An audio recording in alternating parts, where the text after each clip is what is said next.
llegada. No hay Sí, problema, no hay y problema. así que no teníamos tiempo y estábamos en eso, así que te pido disculpas de parte mía y de la producción. Ningún problema. Y volviste. Volví. Bueno. Un placer. Bueno, ahí está el tema de los jubilados, por lo menos un poquito de aumento. Sí. Y no sirve demasiado, ¿no? Porque ¿cuánto está la canasta mínima para una familia? Mucho más arriba que eso, y más siendo jubilado, ¿no? Que tienen más necesidades de cosas más caras. Por ejemplo, medicamentos y demás. Sí, eso es como si esta botellita de agua es todo te dan esta botella de agua en el medio del desierto y te quedan un mes de todavía ahí. Bueno, claro. sí, gracias. Para ahora sí. Gracias, sí. Puedo avanzar unos pasos 300 más. metros. Exacto. Vos que das conferencias en todos lados, ¿cómo explicás el caso argentino? ¿Cómo lo explicás ahora, salida de pandemia? La pandemia fue para todo el mundo, ¿no? Sí. También hay que reconocer que le tocó a este gobierno. Pero, digamos, ¿qué podés explicar en el mundo de los negocios? ¿Qué te preguntan? ¿Hacia dónde va Argentina? Mirá, es muy difícil, la verdad que es muy difícil responder esa pregunta hasta a un propio argentino a veces. A mí lo que más me preocupa es que ya no te preguntan por la Argentina. Digamos, antes pasaba que uno viajaba a Estados Unidos. Ya no nos tienen en cuenta. No.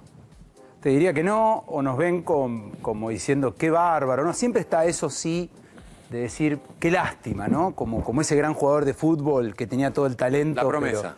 Claro, la gran promesa, pero que no sé, se envició de chico y no llegó. Sí. O aquel que nada, que los vicios lo matan. Y me parece que es un poco eso. Por otro lado, a veces nos explican, ¿no? Las riquezas naturales, el hermoso país que tenemos, eso siempre está presente. Y también lo intelectual. El argentino todavía hoy, gracias a Dios, sigue siendo una persona muy respetada en los ámbitos laborales e intelectuales. Por ejemplo, en negocios, digamos. Es raro no encontrar en cargos altos Sí, de Estados Unidos y demás, argentinos. Unicornios hechos por Unicornios argentinos. argentinos. Y también eso, ¿no? Es decir, cómo a pesar de todo tenemos 9 unicornios y somos después de Brasil peleando el primer puesto con ellos. O sea, toda esa explicación medio rara, difícil de explicar, digamos, Sí. ¿no? Y ante inversores, bueno, ni que hablar. Yo, por ejemplo, una importante empresa alemana de automóviles, te imaginarás una de las dos Sí. más famosas, un día me contrata para una conferencia, ¿no? Entonces, en la previa, tengo una entrevista con el CEO, que es brasilero viviendo en Argentina, ¿no? Entonces, en un momento ya informal de la charla, le digo, Porque una de las dos la CEO es mujer. bueno, entonces Es ya la sabes otra. cuál es. Bueno. Entonces me dice, mirá, le pregunto, ¿y cómo le explicás a Alemania? Dice, no, ya no se le explica a Argentina. Y no se le explica porque no se puede explicar. Porque por un lado ven que estamos quebrados, que tenemos default, que estamos ahí al borde siempre, que tenemos 3 tipos de moneda, pero por otro lado no tenemos auto para abastecer la demanda de auto que tenemos. Claro. Y vos decís, bueno, entonces ¿estamos bien o estamos mal? Que muchas veces te preguntan, ¿estamos bien o estamos mal? Porque yo voy a donde están los restaurantes, están todos No hay explotados. autos. No hay autos. Jonathan. No hay autos, pero si entraran nos tienen vendidos. Pará, por supuesto. Pero los tienen vendidos. Sí. Sí, porque hay una porción de gente que los compra. Por reserva de valor también. En noviembre me contrataron para hacer la presentación de un auto de una de las dos marcas alemanas. Una de mis preguntas fue, bárbaro, ¿cuántos van a vender? Y ojalá que no muchos, que porque nos no dejen. tenemos. Lo que nos dejen. O sea, el propio vendedor de autos me decía, ojalá que no vendamos porque no tenemos. No nos mandan, pues no sé, están en la aduana o están en Rosario donde quedan todos los autos. Sí, es muy Disparate. difícil, es un disparate. Yo te diría, la palabra que describe a la Argentina es un disparate, nos cuesta entenderla a nosotros, imagínate uno de afuera. Lo que hace esto es aislarte del mundo, porque nadie va a querer invertir o participar socio de un disparate. Sí. Que tiene un montón de vicios, Y por la otro falta de lado. confianza, ¿no? La confianza, yo te No diría que poder llevarte el dinero afuera. bueno, de eso ni que hablar, pero te diría que hay algo peor, que es la incertidumbre. Que es lo que hemos vivido, creo que todos, de manera común, frente a la pandemia, ¿no? La incertidumbre de no saber qué era la enfermedad, cuánto iba a durar, si te mataba, si no te mataba, si era un resfriado. Esa incertidumbre que te genera ansiedad, te genera angustia, te genera una situación y no te permite tomar decisiones. Y eso es lo que pasa con la economía, no te permite tomar decisiones. No sabemos si vamos a tener acuerdos, si no vamos a tener acuerdos, no sabemos cuánto va a ser el dólar, cuánto va a ser la inflación. Ahora vamos a ir ahí. Nos fuimos con la industria automotriz, pero te pregunto, mucha gente no puede comprar autos, dirá, che, bueno, pero los negocios, el pequeño almacén, el negocio, el comercio, Sí. en fin, ¿cómo ves ese ámbito? No, acá tampoco hay demasiado incentivo de parte para tener Ninguno. crédito. ¿Cómo ves ese mundo empresarial que tiene que nacer en algún momento, tiene que resurgir? Ojalá, la realidad es que eso no pasa. La realidad es que hoy Argentina tiene menos empresas que en 2008, menos cantidad de empresas que en 2008. De 2011 hay un déficit entre la creación de empresas y el cierre. Tenemos menos empresas exportadoras que en 2009. El 92% de la economía en Argentina, del total de empresas, son pymes, pequeñas y medianas, de las cuales el 87% son microempresas. Son los comercios que uno ve aquí alrededor del canal, en Córdoba, en Corrientes, ¿no? Pequeños comercios que, bueno, emprenden, que esto es un dato importante. En Argentina no se emprende, como puede pensar uno que se emprende con un proyecto, con un plan de inversión. Se emprende por necesidad. Gente que se queda sin laburo, claro. Gente que la echan y bueno, emprende. Eso tiene un problema. Y eso tiene un gran problema. Y se compra un taxi o... Sí, bueno, pero el problema de eso es que es gente que no está preparada para tener un negocio. Entonces te enfrentas a dos problemas en Argentina. En que los que están a cargo de los negocios a veces no tienen las herramientas, como yo quisiera poner un hospital sin ser médico, claro. Aprendiendo de videitos o bueno, de la práctica, lo cual es bastante peligroso. Entonces, bueno, creyendo que voy a poder resolviendo los problemas. Ya que te tengo acá con este tema, ¿cuáles serían los tips, las cosas importantes para una persona que tiene una pequeña inversión y quiere emprender? Sí, lo primero que la necesidad no sea el motivo principal de emprender. O sea, me quedé sin laburo, tengo un ahorro, tengo que emprender. Que esa no sea la necesidad principal. Siempre la necesidad principal a emprender tiene que ser detectar una oportunidad de que uno realmente puede hacer algo diferencial. No meterse en cualquier parte. Exactamente. ¿No? Con cualquier negocio. Informarse, rodearse de la mayor cantidad posible de profesionales, es una inversión que te puede asegurar no perder mucha plata. Entonces siempre lo primero que uno tiene que hacer es rodearse de profesionales. Uno no está preparado para ser empresario porque además ser empresario en Argentina es mucho más complejo que en el resto del mundo. Son muchas las variables que vos tenés que analizar. Lo primero es si tu producto será deseado, comprado y competitivo. Ya no es menor. Lo segundo es el análisis de los números. En Argentina es muy difícil saber si estás ganando o perdiendo plata. Muy difícil. Impuestos, pero también porque tenés inflación, tenés tres tipos de cambio, tenés... Entonces, toda esa complejidad es lo que uno debe tener en cuenta antes de abrir. No abrir y después decir, bueno, lo voy a superar minuto a minuto. Esto no es así. Y la verdad que es algo que... Pues hay dos causas que hacen cerrar empresas en Argentina. Una, si querés, institucional, que es los gobiernos que no logran generar un ecosistema predecible, de claridad, y donde vos puedas saber que más o menos vas a ir para allá durante tanto tiempo. Que lo han logrado vecinos. No quiero irme al ejemplo de Estados Unidos, Noruega, porque claro. Igual, pero yo que sé. No, te hablo de Paraguay. Paraguay es un país que tiene increíbles oportunidades, y no es porque, hubo un cambio en la matriz, es porque básicamente la política decidió hace unos años, ya cerca de 20, que dijo, la economía va por acá, y la política es la política. Me pasó hace poco dando una conferencia en Paraguay que me junto con un grupo de empresarios muy importante y digo, che, pero ¿cómo funciona esto? Si yo acabo de ver en las noticias que en la Cámara de Diputados de ellos, no sé, se habían agarrado a las trompadas. O sea, no es que políticamente... Me dice, no, porque la política es una cosa, la economía es otra. Acá sabemos que la inflación no va a ser más de esto. Políticas de Estado para la economía. Separan a la economía de la política, que es lo más sabio que puede hacer un país moderno y que es lo que vos ves en los países exitosos, los que están siendo exitosos, los que lo fueron y lo siguen siendo, que es que logran que la economía se diferencia de la política, porque si no, la economía es rehén de la política. ¿Qué es lo que pasa en Argentina? Los políticos que no están capacitados, primero, los políticos argentinos quieren saber de economía, pero no saben nada.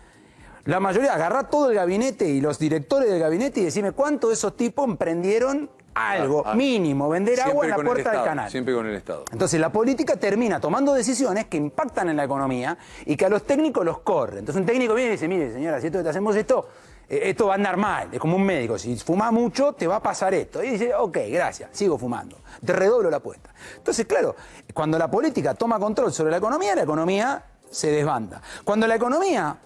Porque ya explota la política. ¿Cuándo llama al economista, al profesional que sabe? Cuando explota, cuando tiene el helicóptero sonando arriba, o a la calle está incendiada, yo vení, ahora decime qué hay que hacer. Entonces el tipo viene y te dice lo que hay que hacer. Lo cual momentáneamente en la Argentina pasó en los 90, hubo periodos, pasó al principio de los 2000, después de la crisis. Cuando la cosa empieza a levantar, ¿qué dice el político? No, ahora correte, ahora vuelvo yo. Carlito. Claro. En el 96, Cavallo, padre de la convertibilidad, diciéndole, ¿sabe qué, Carlito? Me parece que esto se terminó, ¿eh? Tenemos que ir por otro camino. Carlito le acababan de regalar una Ferrari, no sabía de quién, tenía los Rolling Stones esperando en la Casa Rosada, dijo, ¿qué te olvidaste? De esto no me voy ni loco. Bueno, y empezó a pasar lo que pasó. Néstor lo mismo, ¿eh? Te pregunto de dos grupos muy definidos. Jóvenes que por ahí necesitan trabajar y quieren trabajar. ¿Qué ves que se puede hacer? Y aquellos que están emprendiendo pero que no les está yendo bien. ¿Cuáles son los mecanismos que hay que hacer, que hay que tomar, medidas que hay que tomar como para no fundirte en el segundo grupo y como para iniciarte en el primer grupo? Bueno, primero quería cambiar la óptica, porque parece que uno siempre describe lo malo y que existe y no podemos taparlo, pero vamos a poner una óptica optimista. Suponete que Argentina, soñemos, que Argentina de repente toma esa decisión eterna de decir, vamos a dejar que la economía tenga rol más clara, consenso, bla, bla, bla. La Argentina podría en muy poco tiempo revertir la situación en la que estamos.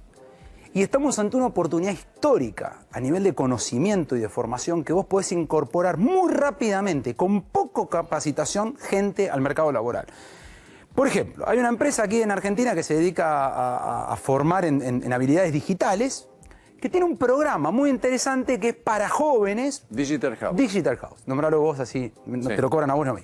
Digital House, amigos, que ellos tienen un programa que básicamente va a los barrios humildes, agarra a una persona que puede o no estar en el sistema educativo y le dice, ¿querés aprender a programar? Obviamente puede decir que sí, supongamos que dice que sí. Le dice, perfecto. En 6 meses esa persona está en el mercado laboral. Partiendo de una base que requiere un básico de sentido común y un poquito de matemática. Poner, que en algunos casos es una alta exigencia. Entonces, ¿qué quiero decir con esto?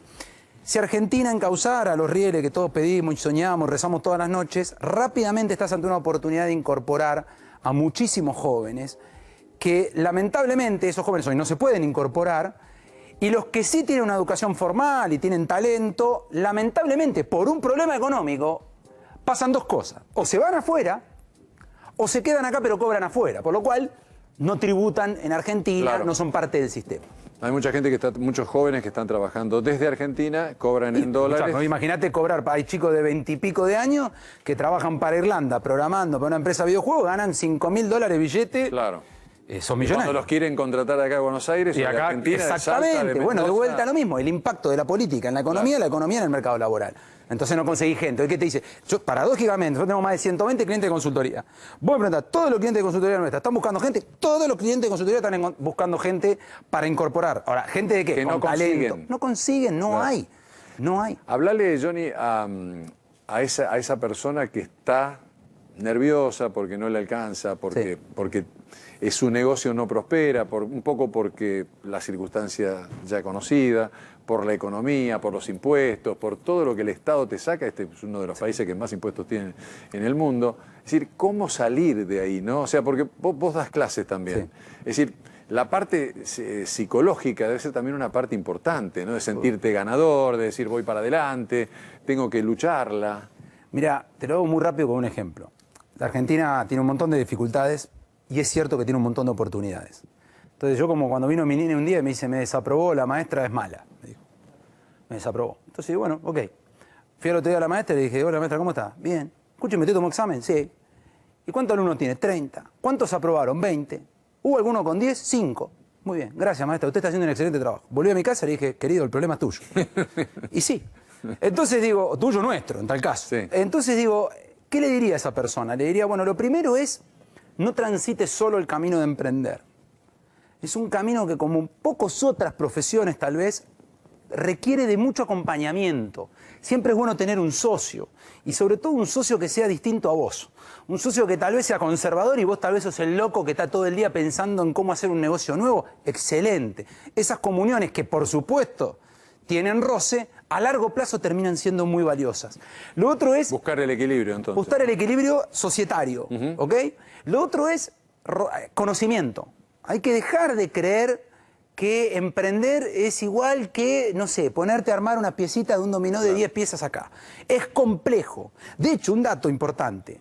La mayoría de las empresas, si logran superar la etapa emprendedora, abren el negocio y les va bien, 7 de cada 10 empresas se funden creciendo. Vos decís, ¿cómo puede ser? Sí, a pesar de la Argentina, a pesar de todo, se funden creciendo. ¿Por qué? Porque lo que se incrementa cuando vos creces no es solamente las ventas, es la complejidad. Y la complejidad te mata. Te hago 2 preguntas.